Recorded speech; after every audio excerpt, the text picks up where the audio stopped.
อะไรมาโดนบรรยากาศบ้านอัมบราจับว้าแหล่ฝนมากแล้วผู้แหล่ฝนมาอีกแล้วจะว่าสิตกแห้งบัดจักมันเป็นดินแน่นมันเลยมักโพบแล้วบ่งามเนาะมันเป็นดินแบบดินบ่งามมันนะโตกล้วยสลับปวนปตีทันตายเบิดมันแบบมันบวมน้ำกระดกกระเดีย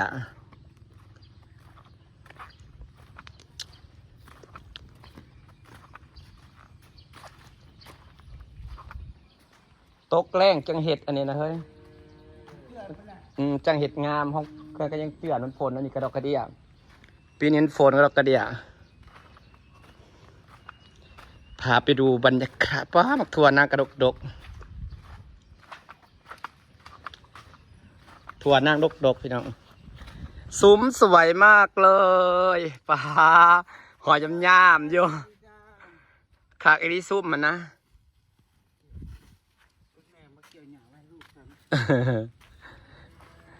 หญ้าบ่มีดอกพี่น้องคุณแม่มาเลาะตลอด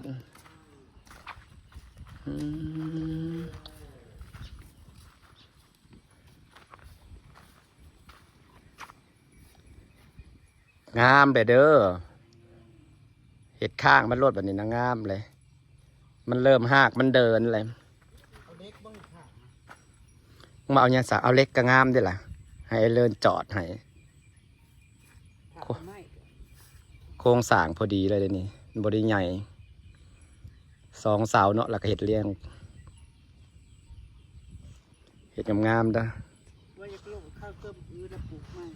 เอาออกรถมันแก่แล้วเก็บแล้วก็ลื้อแล้วก็ปลูกหน้าใหม่กับมะเขือนั่นนะเฮ้ยมะเขือที่มันงามต้นมะพร้าวนะให้มะพร้าวมันขึ้นกล้วยหอมเป็นข้ามันมาให้งามๆเนาะของกูน่ะบดติดซ้ำมันแบบว่าน้ำแซ่ตอนแล้วมันบวมถ้ากล้วยหอมจะปลูกมาจะขอซื้อบอนเก่าอะไรก็บดตัดผักบงให้มันน้ำเฮ้ยให้มันโป่งขึ้นมาใหม่ป้าแตกเซลมันใหญ่ได้อาหารเขาถึงนะมันใหญ่ได้ปลาระบบจะเป็นจังหวะปลามันปลาบ่มันดอกกันอาหารมันถึงนะ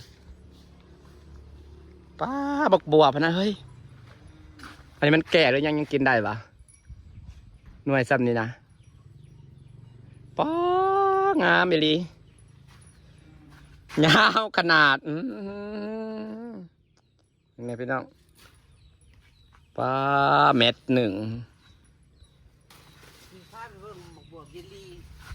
เคยไปเห็ดกินแล้วพัดเคยไปเห็ดแล้วบ่ได้เอาลองไปพัดเนาะพัดใส่เนี่ยบ่อยอันนี้ปล่อยปล่อยมันงามมันยังสิลงอีกมาอีกหลายสวยมากเลยจ้ามันเจือนเด้มันเจือนพยางผู้แสดงมันเจือนใครดอกดินมันดินแน่นมันไม่เป็นดินนะนี่บดินทรายคือกวนของกูยังเจือนเพราะว่าฝนตก15 มื้อเนาะความชื้นเจ้าในมื้อนี้ก็สิมาอีกแล้วบางแลดิพี่มาอีกแล้ว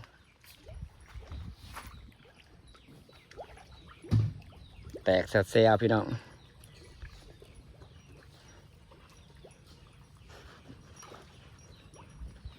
ใครดอกน้องเป็นสลบอยู่เจือนกับเจือนบ่เกินดอกมันอีกอย่างมันกระดินแข็งตอนนั้นบอกว่าเป็นดินขี้หินดินแข็งบ่เจือนดอกมันหักผามันพูซื่อมันรุดข้างล่างมันพูป้าบัวเนี่ยงามเดี๋ยวนี้เนาะเพ่ไว้พูดป้าจักหน่อยดอกขึ้นแห่งสีงาม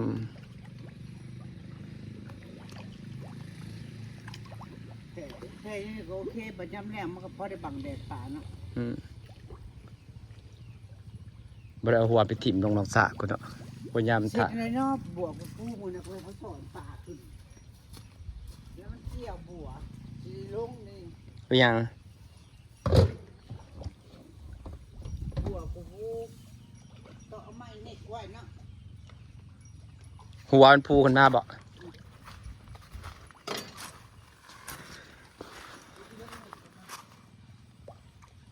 งามไปรีบัวนะ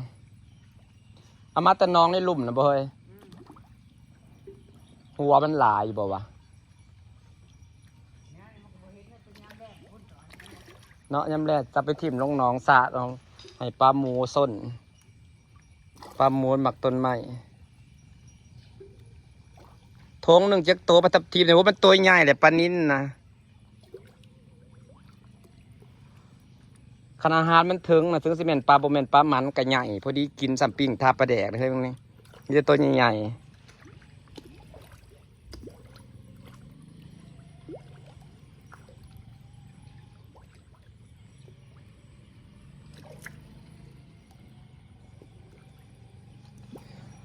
อ๋อปลาเนี่ยมันไส้ใหญ่เหรอมึงปล่อยได้จักมืออะไรปลาทับทิมน่ะปล่อยได้จักมืออะไรมันโตใหญ่บ่ยังว่าตัวน้อยจะพร้อมจังได้หน่อยทุ่งละ100ได้จักตัว มันเท้าตัว แต่ว่ามันตัวใหญ่เนาะเนี่ยตัวบักใหญ่3 นิ้วนี่เนี่ยพ่นตายเลย เป็นสายแล้ว อ๋อหากมันบดปักตินเมื่อแล้วลงไปจักลง ลงไปยิกลง แล้วพี่น้องเอาหัวมาแล้วก็ตั้งแต่ลงน้ำใหม่ๆนะ ไว้เด้ มันคือภูกันมันบ่มีหากเว้ยหากมันสั้นนะเรือปลากัดเปาะ จ้ะเออ ปลาใบมันงามๆนะหากซ้ำนะมันหักบัวนี่บัวมีไหลเนาะเฮ้ยบัวไหลนะบัวอีหยังวะบัวกินไหลนะน้องสามารถคิดต้มลายบัวทำซิมักอยากได้บัวไหลหอยตัวจับเป็นบัวนะบ่หอยได้หมักกระโดน ต้องเอาไม้เน็ตไว้เพอดินมันดินเหนียวแล้วก็หยิกลง ข้าจะดินนะเนี่ยบดเจือนเห็ดให้น้องบดเจือนเอาฮากมันคือหน่อยแท้บ่ซ้ำนั่นบ่ แต่เอามาก็จัง เอาปัดใบมันคักก็คือหูได้บ่ซ้ำนี้นึกว่าหากมันสิลายล่ามไป โอ้ยยามแรกมันพูโครกโคเลอยู่ หัก พี่น้องนะ แสดงมันดูดกิน บริคุด น้ำบ่ บริก้นมามันก็คุลุโคโลอยู่ เออ แค่มันมีส่วนหน่อยเป็นพลอยๆแล้วยึดกระบินไว้แล้วก็พูขึ้นมา เออเฮาแล้วนึกว่าใบเครือเพิ่นล่ามไปปั้นนี่แหละหากเพิ่นสิลายว่าเห็นหัวโคโลอยู่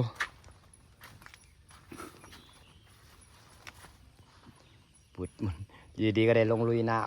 ำ มื่อนะให้ก็มาสอนเดี๋ยวก็ปันนินลูกปันนินออกดิ คือมันบ่เบิดเดี๋ยวออกปะไปโรยให้มันแตกสุดๆให้มันแบบว่าเกลืออะไรแหน่กันกินได้แห่งกะงาม บาดนี้อยากแตะอยากเอาลงแต่ป่าทับทิม ให้มันผสมกันน่ะดีแล้ว ผสมกันดีแล้วเพราะมันบัดนี้เฮาขึ้นมากินมันก็เดี๋ยวกระเบิดเองแหละเป็นปลาซองสีเลี้ยงผสมกันให้มันแบบเวลาเฮาเกลือมันแตกสวดเลิกเถอะไปเนาะ โอ้ยมันจิกยิกบ่ได้นี่แม่ มันเป็นดินแข็งดินดากเนาะดีคือกันผ่านมันบ่เจือนดอกน้องมันเป็นดินแข็งยังคือเก่าทอดแต่ผ่ามันพูทอดแต่มันรุดขังลุ่มซื่อเนาะ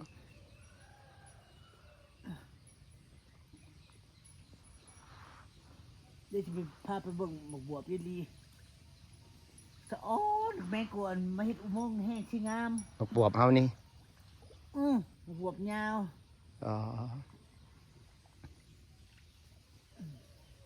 แป๊บลงกรุงเทพมัน ลงไปเฮ็ดงานคือเก่านะ เลี้ยงวัว ลงไปหาเงิน ปัด กว่า ได้ไปสิขึ้นมาได้เฮ้ย ให้อ้ายมาถ่ายคลิปประบัดนี้ ให้อ้ายแล้วมาถ่ายอ้ายมันตั้งใจอยู่เฮ็ดหยังก็ได้นากับเขาบักงามๆหนึ่งเขางามเขาอยู่เบาแป๊บนะพี่น้องงามอีหลีเหรอ เพิ่นเฮ็ดไว้แล้วก็เพิ่นไป งามอีหลีเขาเนาะปัดมันมีหนองปลามีสระปลาคักอยู่ดอกนาให้ใหญ่ ป๊าบมองในพี่น้อง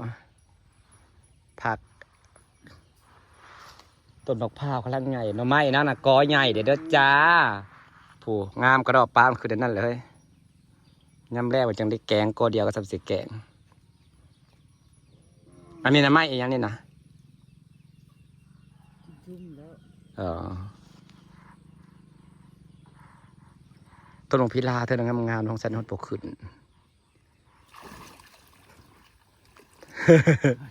คือตั้งได้วันนี้ผู้ขุนแจผู้ไอปลูกกับบางคนก็ปลูกติดปลูกติดเลยเนาะต้นกล้วยข่อยน่ะบ่ติดแต่มันบวมหน้าบวมแทบบวมว่าเพราะว่า ตัวใหญ่ไว้เนาะปลูก แมนโพดแล้วก็มันอันใส่เกลือแล้วมันจังไงไว้โพดแล้วมันบวมบอนข่อยปลูกมันบวมโพดไปหน่อมกล้วยเฮือนนะ คนจะมาแล้ว กล้วยอมรางามๆมันสิไปหาซื้อหน่อกล้วยมาปลูกใหม่อีกกันปลูกหน่อใหญ่โพดป้า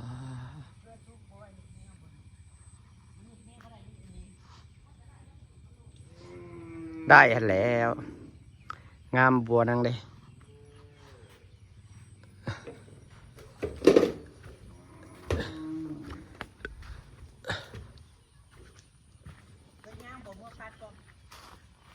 พัดได้บ่พัดใส่ยังก็ได้บ่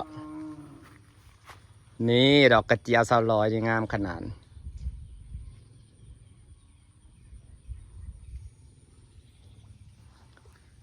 กล้วยนะกล้วยสาวลอยก็งามดอกกระดอกกระเจียวนะพี่น้องสมันสิออกดอกออกดอกเต็มอยู่ก็บอกเก็บขายวะโพสต์ขายเก็บขายมีแต่คนซื้อนะดอกเต็มเยอะมันก็หมักน้ำอยู่ด้วยเนาะน้ำแช่กับบ่ตายน้ำแช่มันคือบ่ตายวะมันเบิ่งเขาเจ้าเขียนในเขียนในนะพัดว่าให้ปลูกเดินมาให้ปลูกน้ำขังบัดนี้พัดน้ำแช่ได้แบบคืองามแท้ นั่นใช่เนี่ยออกดอกออกทุกออกโบยุทธ์นะมันชุ่ม แม่นนะคือบ่เก็บขาย ตลอด ว่ามันคือบ่เก็บขายวะออกขักอีหลี มันดำกับเนี่ยก็พ่อขายเลย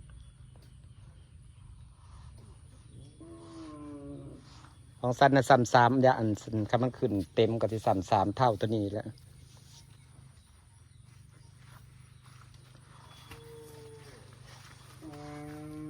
พวบสลอยสงามบ่ มันท่านได้เป็น หลาบ่อ้อยนางก็เริ่มงามหมดแล้ว ผ่านไปปีแล้วต้นมะม่วงก็ใหญ่ไปแล้วพี่น้องเอ้ยแป๊บเดียวว่าแป๊บนี่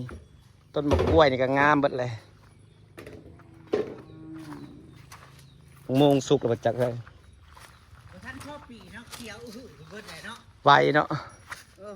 มีการเปลี่ยนแปลงหมดเลยพอดีได้เฮือนแล้วต้นไม้ใหญ่เบิด